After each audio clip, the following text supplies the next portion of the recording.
चलिए बात करते हैं हमारी कहानी की। एक ऐसा जबरदस्त सफर जो आज से 4 अरब साल पहले शुरू हुआ था। ये कहानी है कि कैसे इस धरती पर जीवन की शुरुआत हुई और कैसे उसी जीवन से आज हम इंसान बने। और देखिए, इस पूरी कहानी की जड़ में है सिर्फ एक सवाल, एक ऐसा गहरा रहस्य जिसे हम हमेशा से सुलझाने की कोशिश करते आए हैं। आखिर ये सारा जीवन आया कहाँ से? जरा 4 अरब साल पहले की पृथ्वी को इमेजिन कीजिए। यहाँ जीवन के बारे में सोचना भी नामुमकिन था। ये तो बस आग का एक धधकता हुआ गोला थी। हर तरफ खौलता हुआ लावा और जहरीली गैसों के बादल।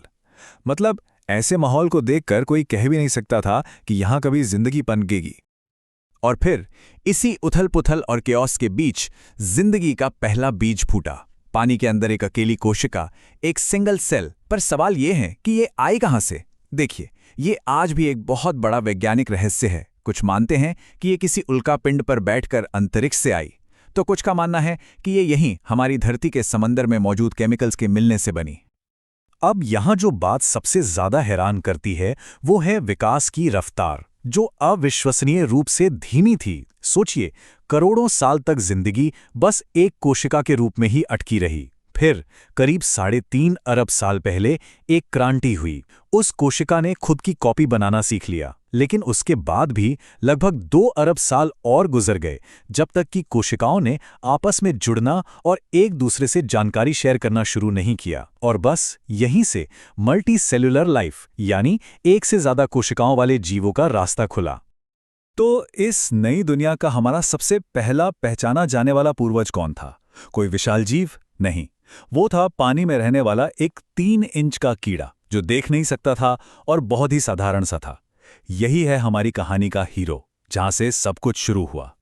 लेकिन पानी की दुनिया कोई सुरक्षित जगह नहीं थी। वो खतरनाक शिकारियों से भरी हुई थी। जिंदा रहने के लिए हमारे इस पूर्वज को बदलना पड़ा, और ये बदलाव कमाल का था। करीब 2 करोड़ साल के अंदर रोशनी को महसूस करने वाली कोशिकाएं धीरे धीरे आंखों में बदल गईं।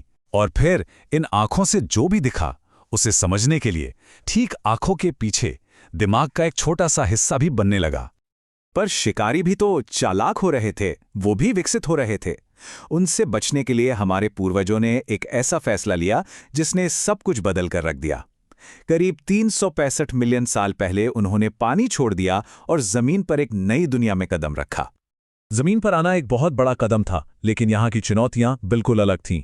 ये वो दौर था जब धरती पर विशालकाय जीवों का राज था, और हमारे पूर्वजों को अब महाविनाश की घटनाओं के बीच जिंदा रहना सीखना था।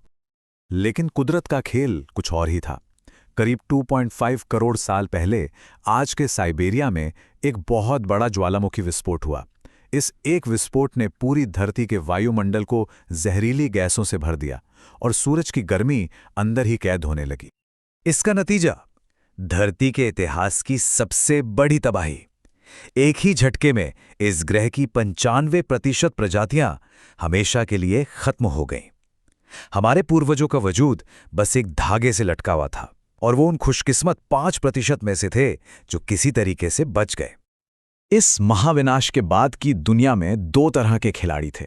एक तरफ थे विशाल और खूंखार डायनासोर, जो इस ग्रह के बेताज बादशाह थे, और दूसरी तरफ थे उनके साए में छिपकर जीने वाले हमारे पूर्वज, छोटे छोटे छछुंदर जैसे जीव।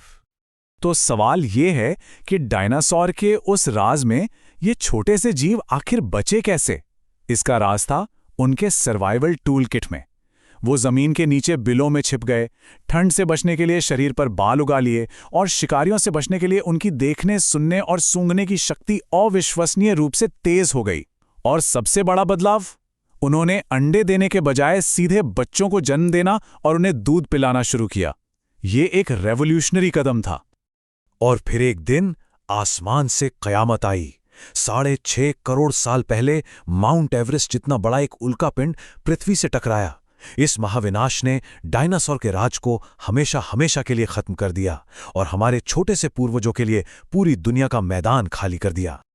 डायनासोर के खत्म होने के बाद दुनिया हमारे पूर्वजों की थी, और यहीं से शुरू होता है हमारी कहानी का आखिरी और सबसे तेज अध्याय, दिमाग का विकास और पेड़ों से उतरकर मैदानों की दुनिया तक का लंबा सफर।